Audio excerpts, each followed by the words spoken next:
खुशामदीद। मुझे ताहिर अहमद भट्टी कहते हैं। आपसे जस्ता जस्ता तहरीरी राब्ता तो रहता है वक्तन फ़वक्तन, लेकिन दू बदू या वन टू वन गुफ्तगू करने, मुकालमे का आगाज़ करने, और मुकालमे की आगाज़ क्या बल्कि उसको रिवायत को कायम करने के लिए आज हमने ये शुरू किया है। इसमें दो चार चीज़ें इब्तदाई तौर पर गुजारिश करनी बहुत ज़रूरी हैं। पहली ये कि इस प्रोग्राम का मकसद मुकालमे की रिवायत का फ़रोग है, ग्लैमर की रिवायत का फ़रोग नहीं है। ग्लैमर दूसरे दर्जे पे आ जाता है तो सत बिस्मिल्लाह, हमें उससे वो कोई एतराज़ भी नहीं है, क्योंकि वो चीज़ें जो हैं वो उसी तरह ही चलती हैं जिस तरह सारी दुनिया में चल रही होती हैं। लेकिन जैसा कि आपको पता है, सारे सबको, हमारे नाजरीन को भी अंदाज़ा है, हमारे साथ राब्ता रखने वाले अहबाब को भी पता है कि ये तो एक तरह से निकार खाने में तूती की आवाज़ है, और तूती की आवाज़ अगर आपके कान तक पहुंच जाए तो यही बहुत है। आप उसके ऊपर ये नहीं कह सकते कि उसकी साउंड क्वालिटी अच्छी नहीं थी, या ये कि उसका उसमें कलर स्कीम बड़ी अच्छी नहीं आ रही थी। तूती की आवाज़ तो यह है कि आप तक पहुंचती रहे, ये बड़ी बात है। इस गैर रस्मी सी तमहीद के साथ गुजारिश है कि दो एक दिन पहले खाक साहब ने आपके लिए एक लिखा था आर्टिकल, जो पहले भी लिखता रहता हूँ, कि छावनी के कुएं से कुत्ता निकालना पड़ेगा। अब वो बज़ाहिर सख्त उन्वान था, और बज़ाहिर यही लगता था कि इतना सख्त क्यों रखा है। उसमें ना तो छावनी से मुराद खुदा न खास्ता कोई GHQ थी, और ना ही कुत्ते से मुराद कुत्ता था। मेटाफोरिकल बातें हैं, और मेटाफोरिकल बातों में आप नो की बात करके दी को समझा रहे होते हैं असल में, और अगर कोई इस तरह समझ जाए तो। अब इसमें बुनियादी बात यही है कि फलां जी जिसकी अपॉइंटमेंट की चार आदमियों का उन्होंने नाम दिया, और ठीक है, ये एक आज की रिवायत नहीं है, ये शुरू से ये रिवायत है कि जो जाने वाला चीफ है वो रिवायत है कि वो नॉमिनेशन दे के जाता है।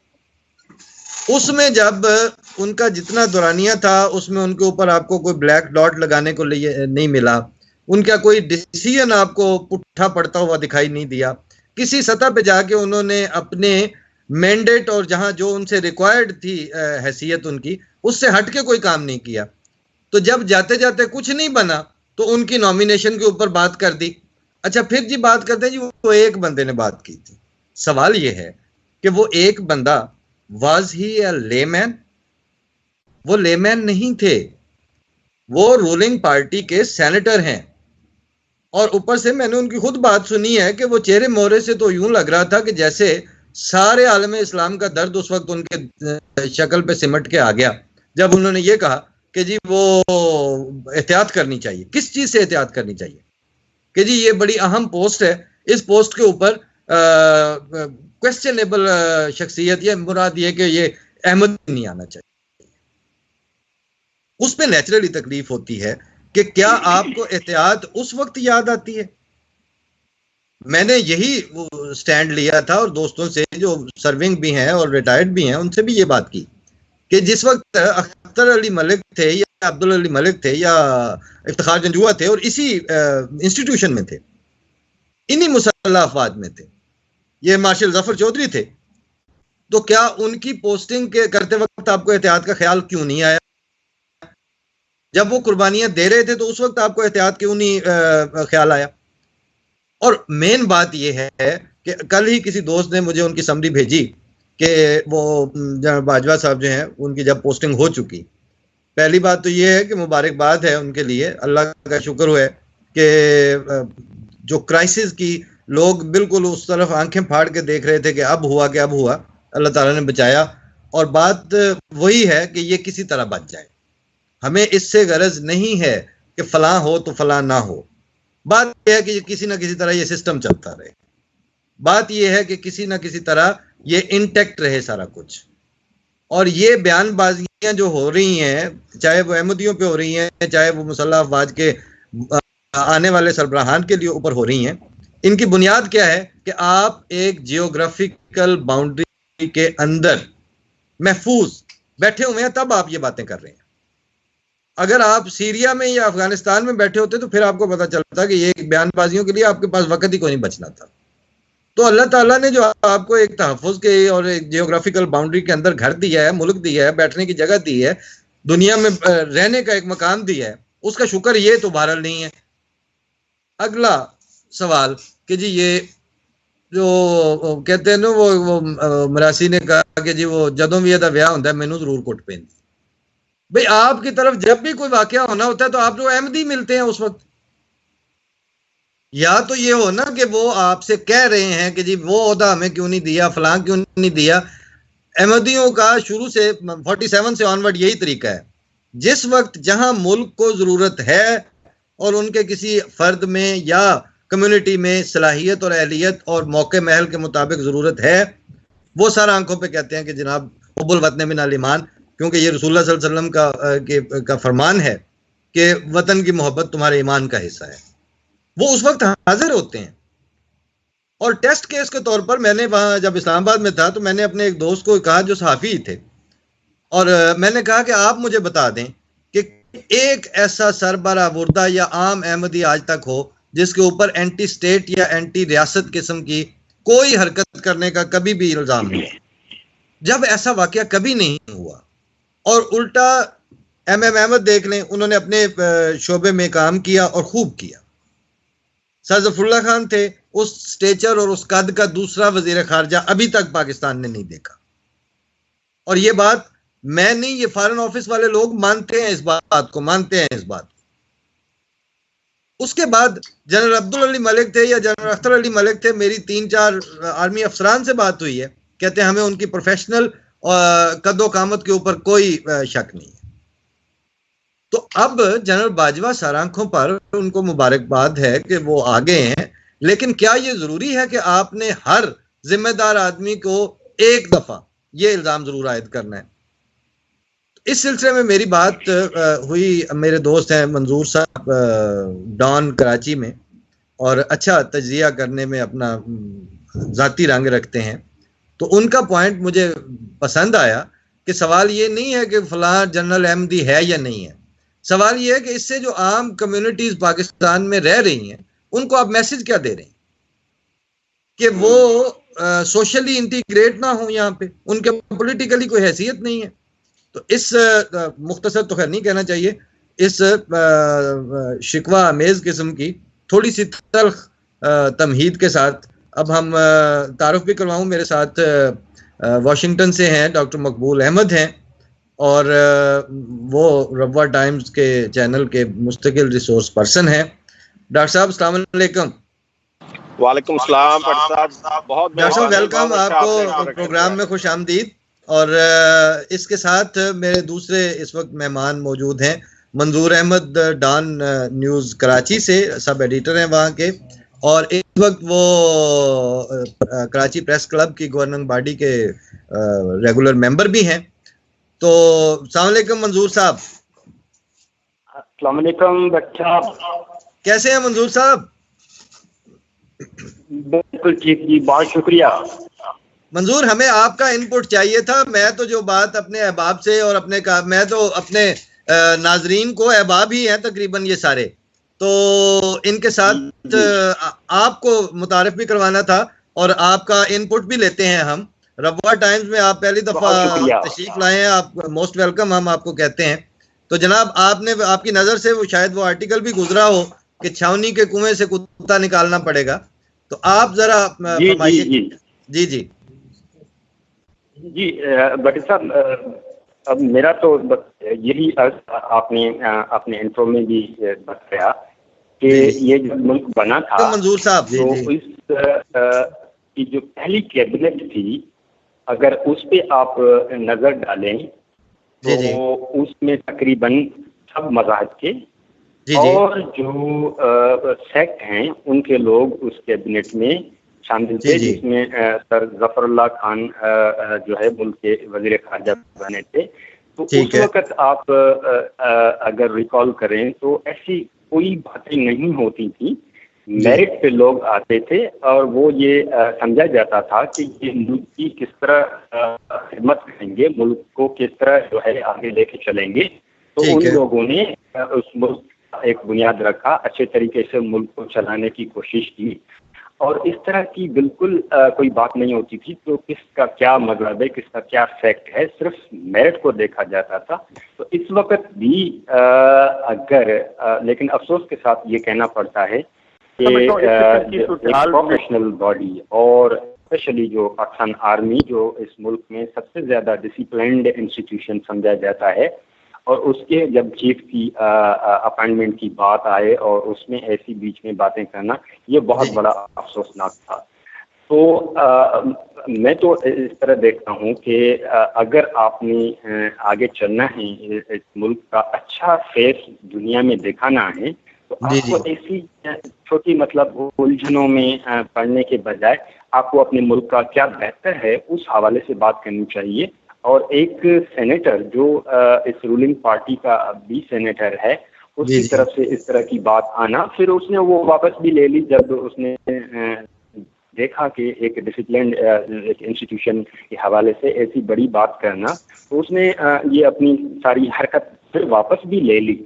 जी। तो इससे पहले इस तरह का बयान देने से पहले ये सोचना चाहिए कि ये किस पे उंगली उठा रहे हैं, किसकी बात कर रहे हैं। और उस वक्त जब ये मुल्क एक क्राइसिस से गुजर रहा है, इस मुल्क को एक ज़्यादा यूनिटी की ज़रूरत है, और उसमें इस तरह की बयानबाजी करना और सारे जो है मामले को एक तरफ ले जाना, ये बहुत अच्छा नहीं था। लेकिन जिस तरह बड़ी साहब आपने कहा कि अब हम मुबारकबाद देते हैं, अब अपॉइंटमेंट हो चुकी, अब ये सिलसिला इंशाल्लाह जिस तरह पहले भी जो जनरल साहब थे उसने जो काम किया, उसकी जो लेगेसी है उसको आगे लेके चलने की ज़रूरत है।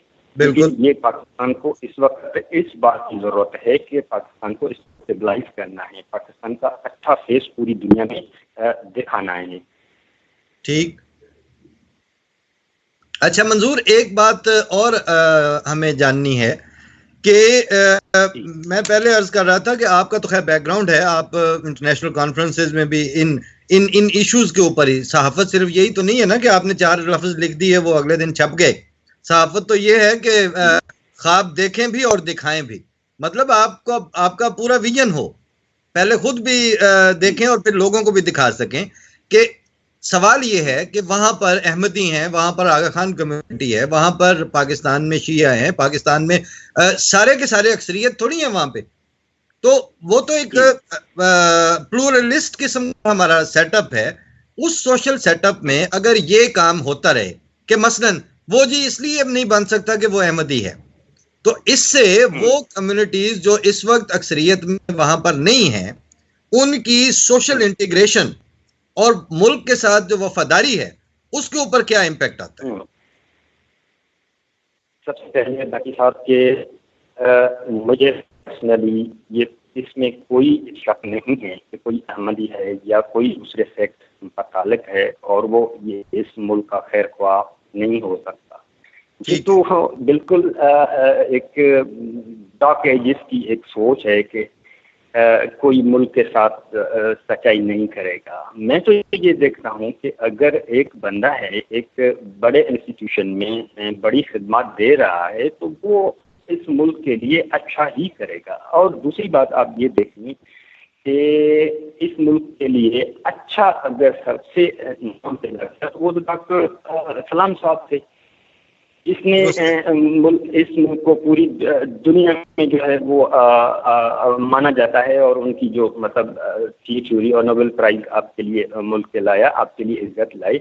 और उस कम्युनिटी से वाबस्ता लोग अगर दिल बर्दाश्त हों, उस कम्युनिटी से वाबस्ता लोग अगर पाकिस्तान में किसी भी मुश्किलात का वो सामना कर रहे हों, तो देखें तो इससे आपके मुल्क का जो नाम है बाकी दुनिया में वो किस तरह जाएगा कि भाई एक कम्युनिटी है जो पीसफुल कम्युनिटी है, जो पढ़े लिखे लोग हैं इस मुल्क में। मैं ये समझता हूँ कि सबसे ज़्यादा पढ़े लिखे लोग पीसफुल और इस मुल्क की खिदमत करने वाली जो एक कम्युनिटी है उसको अगर आप इस तरह टारगेट करके रखेंगे और उनकी अगर सोशल इंटीग्रेशन ना हो और वो आज़ादी से, फ्रीडम से अपने जो है अपने इंस्टीट्यूशंस ना चला सकें, अपने आप देखें कि बहुत अच्छे जो एजुकेशनल इंस्टीट्यूशन चला रहे हैं। फॉर एग्जांपल, अगर उनकी परसिक्यूशन होती है, वो अपने अच्छे स्कूल और कॉलेज बंद करके यहाँ से चले जाएं, इस मुल्क का नुकसान होगा।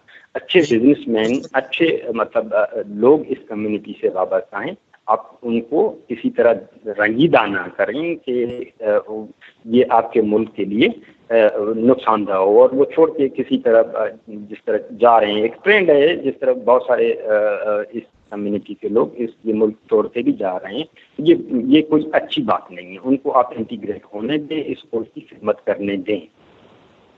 दुरुस्त, सही फरमाया। अच्छा, इसमें मंजूर आप हमारे साथ ही हैं अभी, और अभी आपको ठीक है, हम शुक्रिया ज़रूर अदा करते हैं कि आपने अपनी मसरूफ टाइमिंग में से हमारे लिए वक्त निकाला है, लेकिन अभी जो वक्त निकाला है वो ख़त्म नहीं हुआ। साथ साथ हमारे कुछ दोस्त जो हैं वो लाइव जो देख रहे हैं, उनमें से अक्सर पसंद भी कर रहे हैं, उनके अच्छे अच्छे कमेंट्स भी आ रहे हैं। किसी ने वेरी गुड लिखा है। मेरी तरफ से उनको शुक्रिया, मेरी तरफ से उनको आप शुक्रिया कह दें। जी मंजूर, बिल्कुल अहबाब आपके इनपुट को बहुत पसंद कर रहे हैं, और मंजूर साहब भी अपने जो फेसबुक पे हमारे साथ नाजरीन हैं जो लाइव इसको देख के तो उसको पसंद करने का इजहार भी दे रहे हैं, उन सारों को कह रहे हैं। लेकिन ये सारी चीज़ें अच्छी नहीं होती, साथ कुछ ना कुछ वो जो हांडी में जिस तरह नमक होता है, तो वो बिटर कमेंट्स भी साथ साथ आ रहे हैं। उनमें से एक साहब कह रहे हैं कि आप लोग सोशली इंटीग्रेट होने की बजाय इसराइल चले जाओ। ओ, जैसे वो एक तरीकेकार है।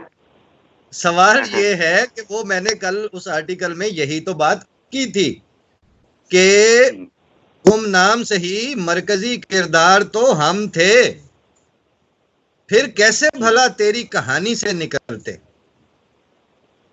जी, इसमें कोई शक नहीं भट्टी साहब के।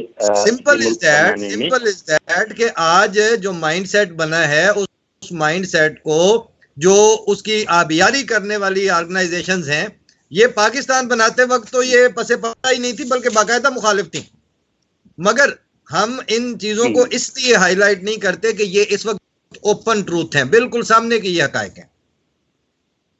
मतलब अगर अब हम अंधे को अंधा कह भी दें तो सिवाय उसकी बदतमीजी करने के और कोई उसका नतीजा तो निकलना कोई नहीं, उसको भी पता है कि वो नहीं देख पा रहा। तो इसलिए हमने सिर्फ वो जो है ना दयानत के तौर पर जो तल्ख कमेंट्स हैं वो भी साथ दे दिए हैं।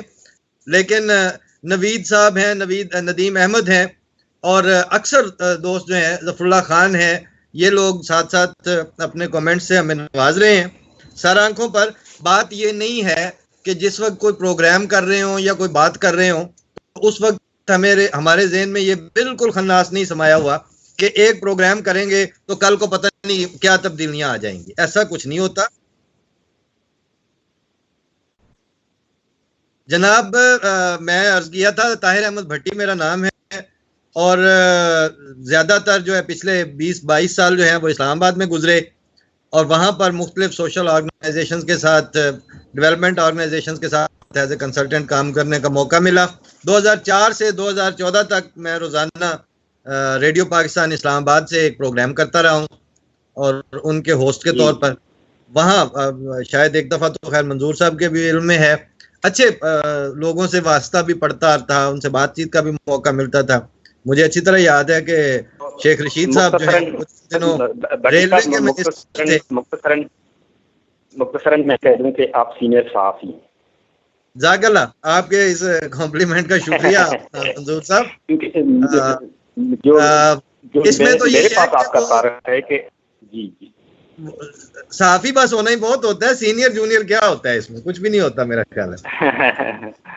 बात तो ये है कि वो कहते हैं ना कि गल वेली ते फल मौसम दा, अगर जिस बात का वक्त है वो आपने कर दी तो बस वो ठीक है, वो आप सीनियर हो या जूनियर हो बात करते हैं बस। अब आप इसमें ये जो हमने इसकी फेसबुक पे जो इश्तिहार या इसकी एडवर्टाइजमेंट की हुई थी, उसमें मैंने ट्राइब्यूट में सलीम कौसर साहब को भी पेश करना चाहूँगा। आजकल बीमार हैं काफ़ी, अल्लाह ताला उन्हें सेहत दे। ऐसी बातें कर गए हैं कि उनका पर्सपेक्टिव हर नई सिचुएशन में कभी ना कभी आ जाता है। ये शेर भी उन्हीं का था कि जो मैंने पहले सुनाया है कि गुमनाम सही, मरकजी किरदार तो हम थे, फिर कैसे भला तेरी कहानी से निकलते। और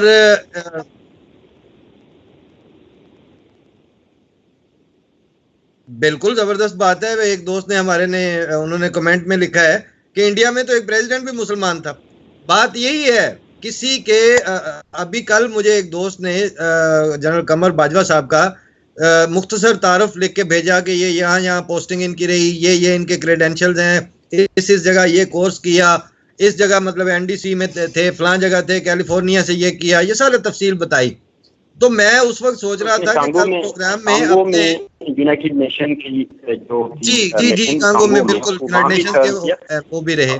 और मैं आपको एक दिलचस्प बात बताऊं भट्टी साहब कि जो इंडिया के चीफ ऑफ आर्मी स्टाफ रह चुके हैं वो उनके साथ वहाँ उनकी थी पोस्टिंग, तो उन्होंने आज मतलब उनको बहुत अप्रिशिएट किया है कि बहुत प्रोफेशनल सोल्जर हैं, बहुत अच्छे मतलब ये एक फौजी हैं। अब जब इंडिया की तरफ से सराह हो रही है, इंडिया की तरफ से इंडिया का chief of army staff Pakistan के चीफ ऑफ आर्मी स्टाफ की अगर तारीफ करे तो ये पाकिस्तान के लिए फख्र की बात है। इसको देखना है, हमें उस बंदे को नहीं देखना है जो कहता है कि हमें ये जनरल नहीं चाहिए, ये क्योंकि एक मखसूस कम्युनिटी से ताल्लुक रखता है। बिल्कुल दुरुस्त फरमाया आपने। तो वो मैं अर्ज कर रहा था कि हमने इसके जो एडवर्टाइजमेंट थी उसमें एक शेर लगाया हुआ है कि ये लोग जिससे अब इनकार करना चाहते हैं वो गुफ्तगू दरो दीवार करना चाहते हैं। और आज आप या मंजूर चांडियो या इस तरह के अहबाब को मैं लाइन पे ऑनलाइन इसलिए ले रहा हूं कि इससे पहले कि साबित हो जुर्म खामोशी, हम अपनी राय का इजहार करना चाहते हैं। क्योंकि आज थोड़ा सही, कम सही, एक दायरे में रह के सही, लेकिन बोलेंगे तो कम से कम बोलने की, बात करने की रिवायत पैदा होगी। बाकी ये इशू नहीं है। कमेंट्स में कल मैंने वो देखा तो एक साहब जो है वो उसमें बाकायदा गालियां दे रहे थे कमेंट्स में, लेकिन उसका फर्क नहीं पड़ता क्योंकि गालियां देने से उस पर असर कोई नहीं पड़ेगा। बहरहाल दूसरा इसमें डॉक्टर साहब हमारे साथ बैठे हुए हैं वाशिंगटन से, डॉक्टर मकबूल साहब। डॉक्टर साहब आप सुन रहे हैं, आपका मेरे ख्याल में मंजूर चांडियो साहब से भी पहली मुलाकात है, तो आप क्या फरमाते हैं? आपके यहाँ तो तमाशा लगा हुआ था कि जी वो डोनाल्ड ट्रंप आ जाएगा तो दूसरों को निकाल देगा, तीसरे को रख लेगा, यानी हद है कि हर जगह जो है वो लीडरशिप के ऊपर बात करते हैं लेकिन रिस्पॉन्सिबिलिटीज की बात नहीं करते, राइट्स के ऊपर आ जाते हैं। जी तो आप बात यह है कि जी प्लीज, मेरी आवाज आ रही है? जी बिल्कुल डॉक्टर साहब।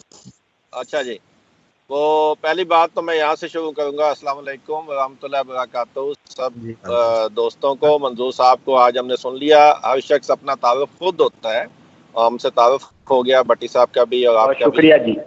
आपने जो छावनी की बात की तो मैं उस पर ये कहूँगा कि आप निकालने का कहा है वो निकालना पड़ेगा। मैं तो उससे बड़ी चीज निकालने का कहूँगा कि हमें छावनी से मुल्ला निकालना पड़ेगा।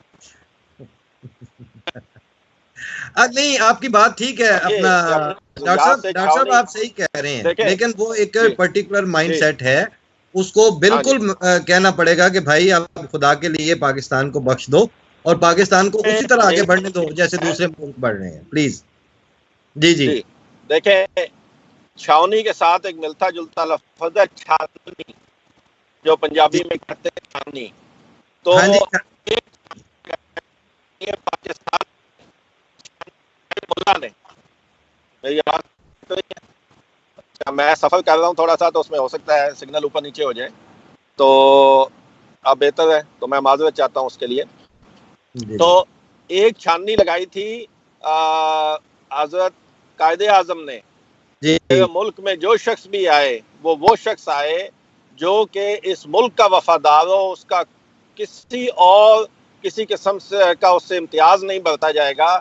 छाननी में सिर्फ एक चीज छानी जाएगी और वो होगी इस मुल्क से वफादारी, चाहे वो छावनी में भेजा जाए चाहे वो ब्यूरोक्रेसी में भेजा जाए। पाकिस्तान के ये 16 चीफ ऑफ स्टाफ हो चुके हैं अभी तक। कमर जावेद बाजवा साहब 16वें चीफ ऑफ स्टाफ हैं। पाकिस्तान का पहला चीफ ऑफ स्टाफ जो था वो जनरल फ्रैंक मैसलवी था, जो तकरीबन 6 महीने के लिए चीफ ऑफ स्टाफ रहे पाकिस्तान के। ठीक है। उसके बाद दूसरे चीफ ऑफ स्टाफ जो थे वो जनरल डगलस ग्रेसी थे,